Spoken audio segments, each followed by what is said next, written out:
oscillations, but in the first part I will speak about oscillations of space-time itself. So it will be basically gravitational wave physics. And in the second part I will show you that such phenomena, which I will describe very quickly in the first part, actually could have some analogy in the fluid mechanics, where I will speak about normal acoustic waves. And the fact that both phenomena occur very close to the black hole is, I think, quite funny or quite interesting. So, I will start with the well-known picture of the collision of two black holes. So, what you see here is, on the very top is quite well-known cartoon of Sword, and which is showing different phases of this merger. What you see in the bottom is basically expected or calculated, here just rather sketched, signal in gravitational waves.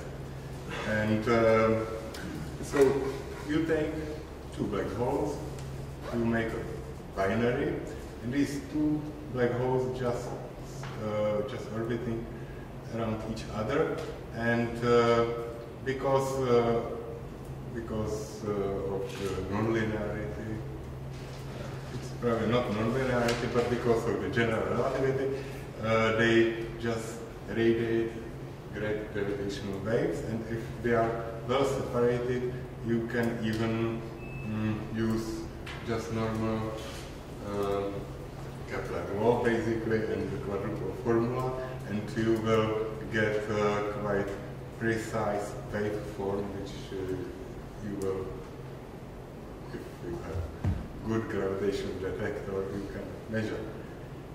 Then, after some time, the two black holes are losing their angular momentum. It's radiated away in the form of gravitational wave, so they are kind of approaching each other, and simple Newton mechanics is not good approach to this, and you should probably use some kind of post-Newtonian approximations, which are quite complicated. As the separation between two black holes is decreasing, you should increase the order of this perturbation methods.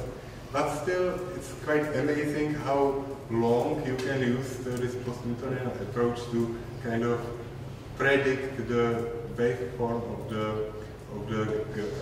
the signal. Then there is a merger, which is complete mess, and there is probably no analytical way how to describe it correctly, and you should probably use expensive numerical simulations and wait several weeks, and at the end you will get something like that. So this period is in the region of numerical relativity. But then there is another interesting phase, and that is so-called ring down phase, where you basically start with something like black hole, but it's not really black hole because it has lots of hairs. And these hairs are kind of slowly radiated away, and finally you will end up with probably curved black hole, and this settling down to this final state is described by this ring down phase, and the good tool for this is actually so-called black hole perturbation theory. It is basically that you describe the actual state of the space-time by the small deviation from the space-time of the final state. And I will speak in what will follow mostly about this final, very last state, about this ringing down or settling down to the final black hole. So here is one example how it looks like. So it's basically what you see here is the waveform. So for example, you can fix the place in the space-time and measure scalar curvature, for example, or some combination of metric coefficients. So this is this height function here, and here you see the something like light curves, or what you will observe in this place, how it's changed in time, and what you see is that there is some kind of initial mass, but very quickly there is this is logarithmic plot, so basically you will see the oscillations, but here it's difficult to resolve it, so that is why there is this logarithmic plot, and these oscillations have basically precisely defined frequency, and this frequency tells you something about the parameters of the final black hole. So basically, what people kind of believe, they are calculating these waveforms, and then they believe that if they will observe or detect some black hole merger, they can infer many parameters just comparing to this ring-down phase. But what is important that there is kind of distinct frequency, special frequency given just by the space-time. Here I will show you just simple mathematics, because the analogy which I will speak about is based on the mathematics basically. So if you, for example, take metric and describe it as a Kerr metric plus some perturbation, and you will express this perturbation as a sum of the spherical functions. So the amplitude of individual spherical functions is basically this phi here, and you will find out that these phi are governed just by simple wave equation. So you see that because I am using units where c is equal to 1, so there is no coefficient here, and then there is this some kind of potential here, and this r, so t is just the time measured by the observer in infinity, and this r star is so-called tortoise. Thank you. This tortoise coordinate, which is defined by this, so I'm using Schwarzschild black hole. I think that's in minus half here. 1 minus 2 is to minus half. Here should be one. Yeah, that's correct. Thank you. Yeah. And of course there should be stars here. So this tortoise coordinates have this property that infinity corresponds to infinity in this coordinate as well, but horizon corresponds to minus infinity. And if this Wheeler potential, there should be no R, Wheeler potential is given just by simple formula, and it looks like this. And the frequency which you have seen,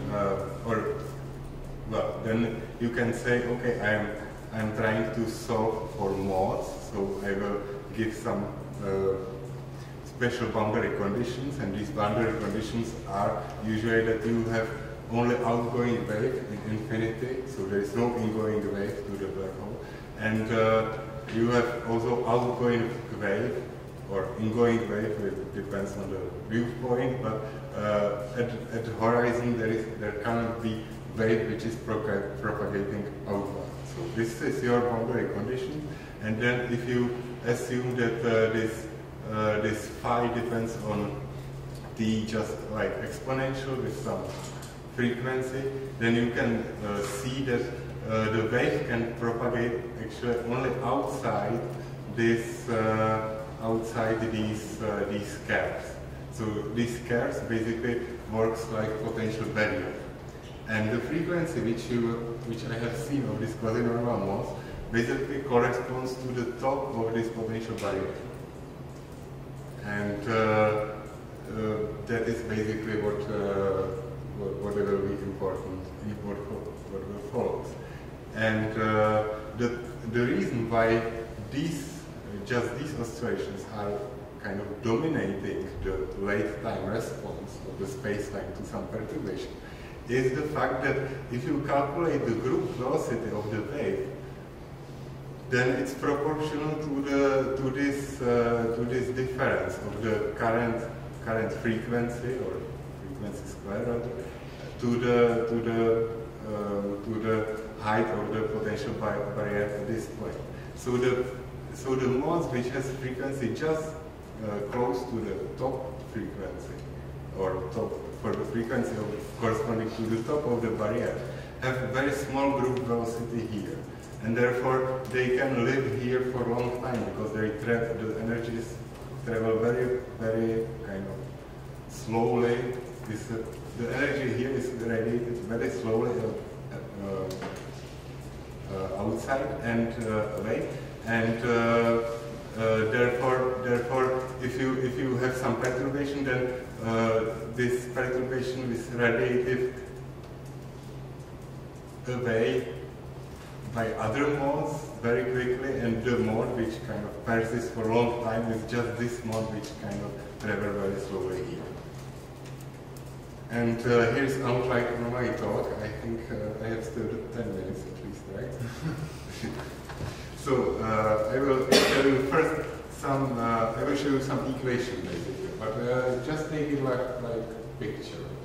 It will be very quick, and I will show you the governing equation which governs the acoustic waves, so-called P modes of thin accretion disks. And what I want to show you that we have actually the same situation in this business, and then I will just show you some results of this analogy. So these oscillations in Schwarzschild space-time, even gas space-time. So I have this metric, basically, then I can introduce some other functions, and I assume that the matter is orbiting around this black hole, around circular orbits, and because I have seen this, these orbits are Keplerian, basically, because the pressure force is very small, and I can so there is only T and phi components of the forward velocity, and I can, and the angular velocity measured by the observer at infinity and angular momentum are related by this simple formula which follows from rising and lowering indices. And I assume that the fluid is basically polytropic, so P is just function of rho, of the density, and is given by this exponential form, and this n is polytropic index. Of course, because I have no radial velocity, I ignore the viscosity, so the alpha, this parameter, which usually parameterized viscosity, is 0 in my case.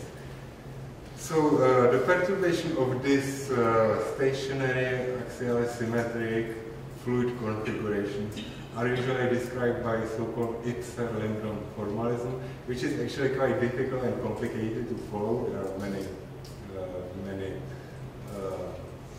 there is a lot of algebra, so I will just show you a sketch of the kind of straightforward approach. So you should solve basically Euler equation and continuity equation. And Euler equation is just this for divergence of the stress energy tensor, which is stress energy tensor of the perfect fluid. So this E is basically energy density, total energy density, and P is pressure. And because I assume that these equations have there is stationary axially symmetric solution, basically described by this quantities, and because of axial symmetry and stationary quantities, all perturbations can be described by this ansatz, basically. And here I just introduce this omega, this tilt, which is basically frequency of the perturbation as measured by the observer, which is commoving with the fluid of the spot. So it's function. It's not just constant. So you should take these two equations, which one is scalar, one is vector. So there are many more equations, and per terms or quantities. And I'm doing linear analysis, so I'm forgetting everything or higher order than first. And so you will get something like that. There is, for example, for acceleration, its perturbation is given by this variable formula with the for velocity perturbation. Then, of course, you have normalization of for velocity, which gives you another constraint between the different components of this for velocity. But actually, if you do some algebraic manipulation, like contraction with this for vector, you will get few equations which governs these perturbations, which are described by this delta. And so these are kind of colloidal component of the Euler equation.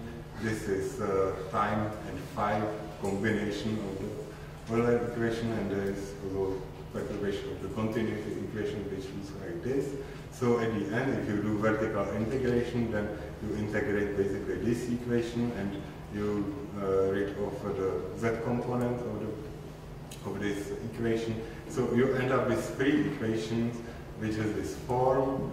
Basically, they are algebraic, so they are only function, or there are only derivatives with respect to radius. And for example, this is phi component, so it's algebraic completely. So you can kind of express one perturbation with help of the others and substitute. And at the end, you will end up with single equation for the enthalpy perturbation, which is another quantity, but it's simply connected to the pressure perturbation. And this is just second order differential equation for this enthalpy perturbation. And two other quantities you can express simply, or you can get simply from this quantity. You can even play more and introduce some other variables. So instead of enthalpy perturbation, I have some modification multiplying by some function which is kind of given. And at the end, you will get just simple Schrödinger equation, which looks like this. So the frequency basically is hidden in this effective potential, and then there is this second derivative of the with respect to coordinate. It's something like radial coordinate again. It's more complicated, but there is one-to-one correspondence. And this potential looks like that, and there are different terms of this potential. Actually, the first term is just k squared, and k squared is just the difference of this omega measured in the moving frame and the radial epicyclic frequency divided by sound speed, local sound speed at this point. So this is basically the leading order term in this potential. And if there are no singularity, I can forget about the others and use just this term. That is why I'm using this k here, because if you substitute here, it plays the role of the wave vector. But as you see, when there could happen that this k goes to 0 at some places, and then of course these two terms will start to diverge, and so these blue terms diverge when k goes to 0, and these particular places are called Limb-Blunt resonances, and then there is this red term which start to be important when omega tilt will be very small, and it's called corrotation radius, or this place is called corrotation resonance. And this corrotation resonance actually occurs at the place where the pattern speed of the perturbation is the same as the actual speed of the flow. So there are these two terms. What is M? Yeah, M is azimuthal wave number, basically. So M equals 0 is axisymmetric mode, M equals 1 is just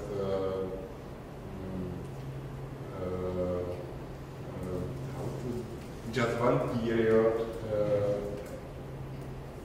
for full circumference. And M equals 2, there are 2 periods. Okay, well, Yeah. When you have spherical harmonics. Yes, this M is spherical harmonics. Exactly. Yeah. And actually, I will show you just how this equation looks for if I use only this first term. Then these equations look like this. So actually, it's kind of wave equation, and you see that that if I assume that this perturbation is given just like exponential of IKR, so then this K is real only when these two conditions are satisfied. So it will have basically the same situation as in the case of this Regge-Wheeler equation actually. So there is a wave, but the wave can propagate only outside these caps, because inside they are evanescent. So these caps, which are given just by the epicyclic frequencies and orbital frequencies, are again only works again as a potential barrier. Basically. So you can expect that there will be something like quasi-normal modes even in the oscillations of this, and they will be corresponds to the top of this potential barrier. And this is actually what I would like to calculate now. So I will now show you one calculation of this quasi-normal mode in the disk, and calculate the damping rates of this mode. So if you take this equation and do just WKB approximation, you will find that because it's second order ordinary differential equation, that your solution can be described by the mixture of outgoing wave and the ingoing wave. And if you calculate the derivative, you will find that there is a relation between this derivative and the actual perturbation, which looks like that, and there is just this lambda which describes the ratio of the outgoing wave and ingoing wave amplitude. So it looks like this, and so you can simply kind of express the boundary condition or the condition for only outgoing wave when this lambda, this ratio of the ingoing and outgoing is infinity, then there is only one of them, only outgoing. So the boundary conditions for the ongoing wave look like this, and boundary conditions for the ingoing wave look like this. And actually, this will be boundary conditions which I apply at my disk. So at very large radii, I will assume that there are only outgoing waves. And in the inner boundary, where the accretion kind of start to be supersonic, so very close to the inner edge of the disk, I will assume that there is no wave reflection at this point. So all waves are simply like waterfall, right? So all waves are simply goes away. So this will be two boundary conditions. Of course, we don't know really what are the boundary conditions at the inner edge, and you should probably solve these critical point analysis and so on. But this is kind of more simple, and it's very nice that it's most simple but most kind of most ignorant, right? It's just the worst case that there is no reflection of the wave. So, and it is nice that I am able even to find analytic solution of this equation there. So the governing equation for the enthalpy perturbation is basically like that. So, so this is basically this second order differential equation, and it's like that. And if I assume that we are close to this top of the potential barrier, so our frequency is very close to the either epicyclic frequency, it is the either to this, if I have axisymmetric oscillations, or either to this. So the frequency is given by this. This zero kind of refers to the point where this is maximal, and I assume that I am very close to it. So I have here some delta, and delta is just very small perturbation. So I'm really very close to the top of this potential barrier. So it looks like this. And if I look at this, so then D is actually 0 at the potential barrier, and here it is in logarithm, so it will be divergent. So if I take only the terms which are most divergent in this equation, I will get this simple equation actually. And then I have introduced just this x, which is kind of a small deviation, dimensionless deviation from this point of the top of the potential barrier. And it is quite nice that this equation can be kind of transformed to different equation which is known in mathematical physics and so-called parabolic cylinder equations or Weber equation. And this equation looks like this, so I have to do some transformations, they are described here. But basically this equation, if you calculate derivative of it, you can finally change to this well-known equation. And there are two kind of, if you take Abramovich-Stegun and find the Weber equation, you will find out that there are general solution that looks like this, and this D is called parabolic cylinder functions or Weber functions, and they are the general solution of this equation just looks like this. So there is superposition of two functions, because this is second order differential equation. And what is this Weber equation is difficult to express analytically, but what you can express analytically is actually the asymptotic behavior of this Weber function. So if I go back to the original notation, I can express this enthalpy perturbation very far away from the top of the barrier as to when I am on the right hand side of this barrier like this, and when I am on the other side like that. And you can see, if you there are many kind of useless letters, but there is one important which is this exponential. So it's e times I x squared. So basically it's a wave. And this wave actually is outgoing wave, and then there is another wave which is ingoing with respect to the location of the top of the potential barrier. So these solutions of this equation are given just by kind of superposition of outgoing wave and ingoing wave, and the amplitude of it are actually quite complicated, so I just write like that. So I have two waves outgoing and ingoing on the one side of the barrier, and two waves outgoing and ingoing on the other side of the barrier. And if I am kind of want to satisfy my boundary conditions, of course I should put ingoing wave, which means ingoing to the barrier, which means there is no wave from the infinity and no wave from the horizon. So I have to put this amplitude of these waves to 0. So I have this constraint and this constraint, and these two equations, because it's linear analysis, so, right?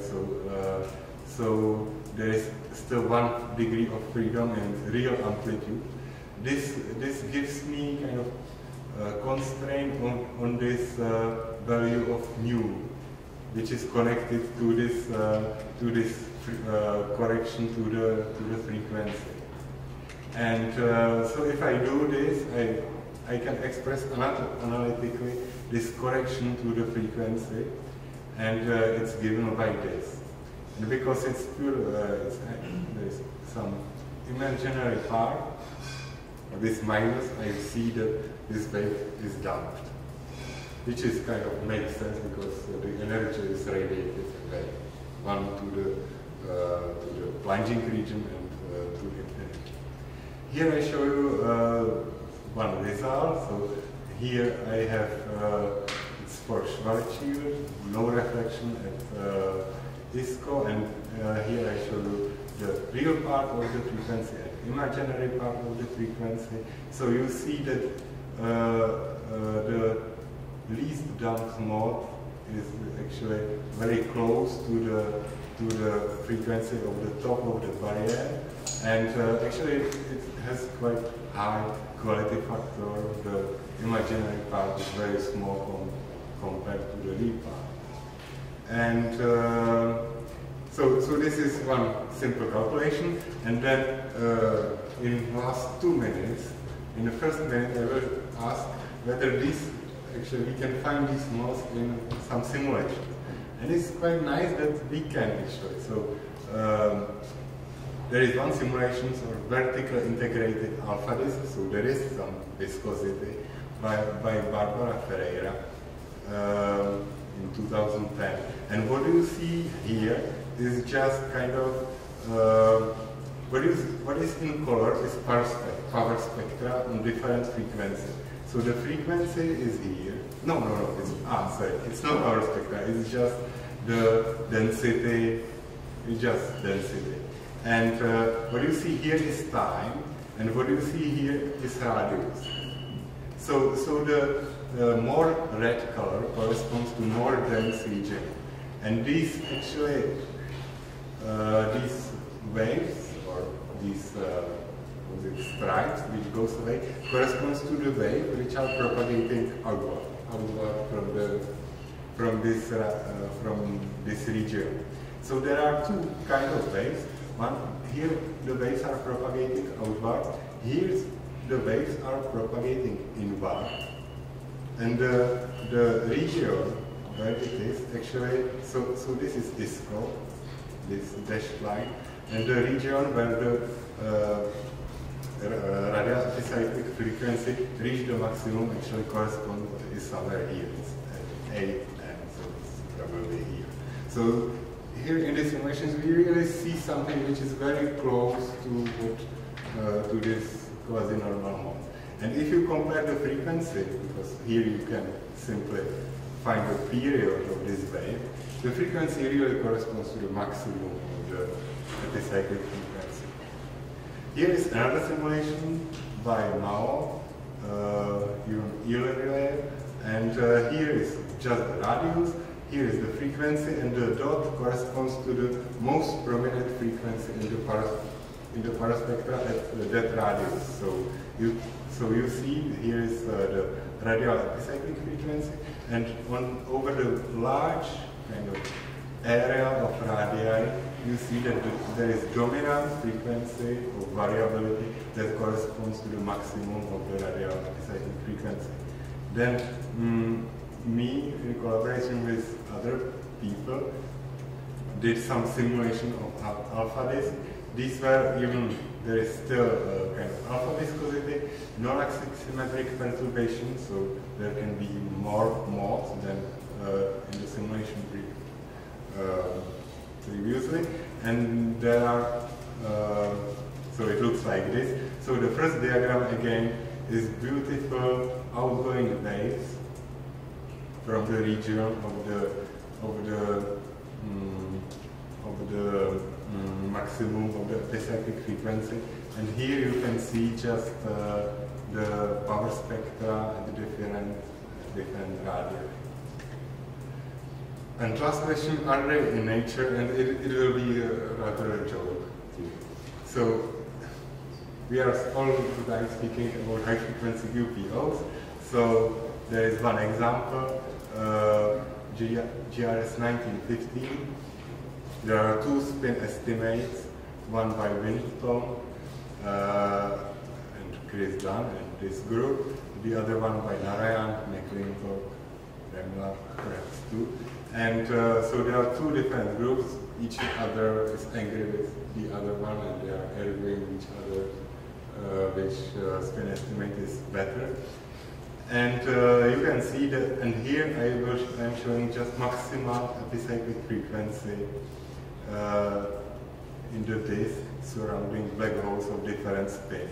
And this is quite funny that I'm able, or by this model, I'm able to kind of reach the frequency of two spin estimate, but in one estimate is lower frequency of QPOs, and the other estimate is higher frequency of QPOs. Conclusions, I will